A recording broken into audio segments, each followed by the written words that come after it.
Balik na mga kapuso sa GMA Regional TV Live. Isyong COVID-19 gihapunta karong buntagan. Nagkadaghan ang mga kaso, partikular na dinhi sa Dakbayan sa Subo. Mga taga-tinawan sa mga espesyalista kabahin ning maong sakit. Makauban nato karong buntaga, infectious disease specialist Dr. Mitzi Montebon Chua. Good morning, Dr. Chua. Good morning. Doktora, mayong buntag dinhi sa Cebu City, Doc, nagkadaghan gyud ang kaso o gani murag mulabaw mo number one, basta doon na sa top-notcher na gitabali sa mga syudad, Doc, in terms of the number of cases dinhi sa Pilipinas.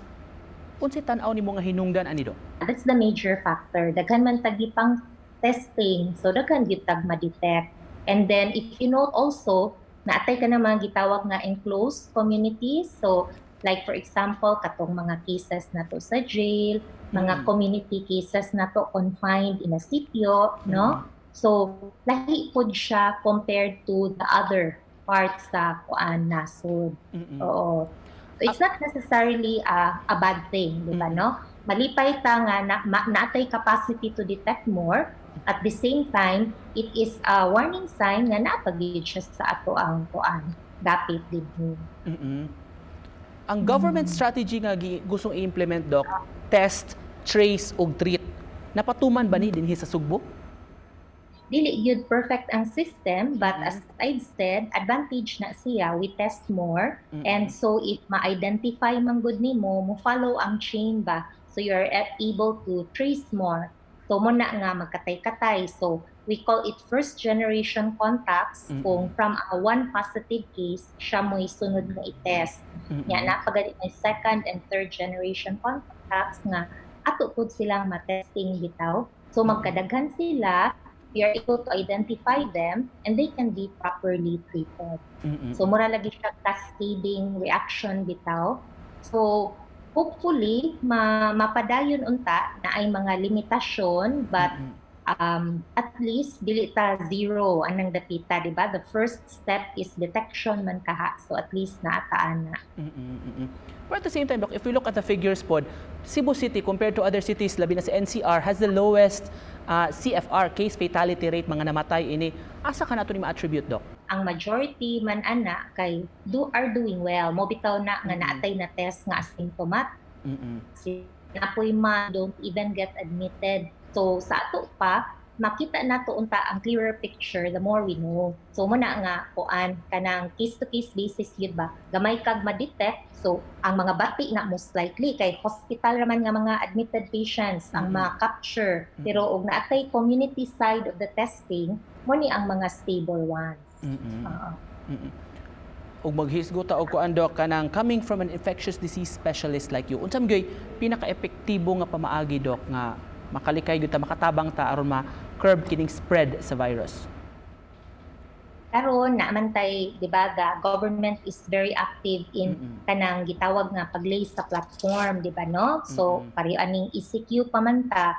So as a responsible nga citizen, kinahanglan mo comply gyud ka sa asa ang limitation of movement, di ba? Unya o unsa poy mga proper social distancing o di gyud nga malikayan nga mogawas. Of course, ang very basic is still the hand hygiene, ang paglimpyo nato sa atoa with alcohol or soap and water, and then very basic also katong pag-wear og mask, no?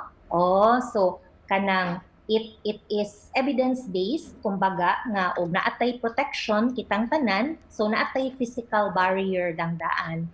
And of course, kanang gitawag nga social distancing. So ang mga pinaka-practical unta nga pwede mabuhat, they don't come at a high price man unta. A little sacrifice lang ba? Based sa mga cases dito, Doc, sa Sugbo, sa atong lugar, kadaghanan asymptomatic man gyud, di ba, Doc? And then unsay mostly kinsay vulnerable gyud, mga kabataan, mga idaran baka nga population? So sa atoa, sakto ni nga atong mga senior citizens, no? Stricto kaayo ta to restrict their movement kay tinuod yun na nga ang edad is a factor. So ang elderly population, no? Unya kanang gitawag na naay comorbids. So naay mga sakit uban sama sa diabetes, for example, no? So any sakit nga maka-weaken sa atong resistensya sa infection will it makes sense nga it will make us more vulnerable sa infection. Unya pagkakaroon, if you note also lately, nagdagan-dagan na pud tag kaso ra ba sa younger population. So that is also a cause for alarm. Mobitaw na nga ang schools are di ba last to open kay ang kaning ato ang mga kuan po giprotektaan, no, the extremes of the population or even at any age of daghan tag mga ubang sakit. So mahimo na to Dok sa mga ordinaryong tao or mapalig-on ang resistensya o maingotang lisod sila nga mataptan bali ni mong virus. So mga kuan gyapon general measures of good health, no, so balik na sa ato hand hygiene na pod.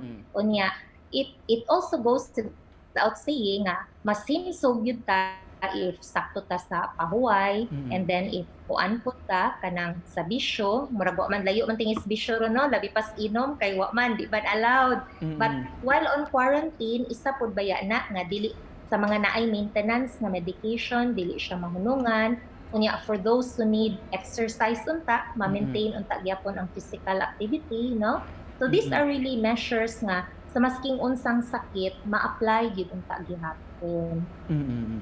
Dok, ang ubang mga local officials din sa Sugbo, mo advocate sila ni mga traditional method sa medisina, Dok. Usa na ning kaning tuob or kaning steam inhalation, Dok.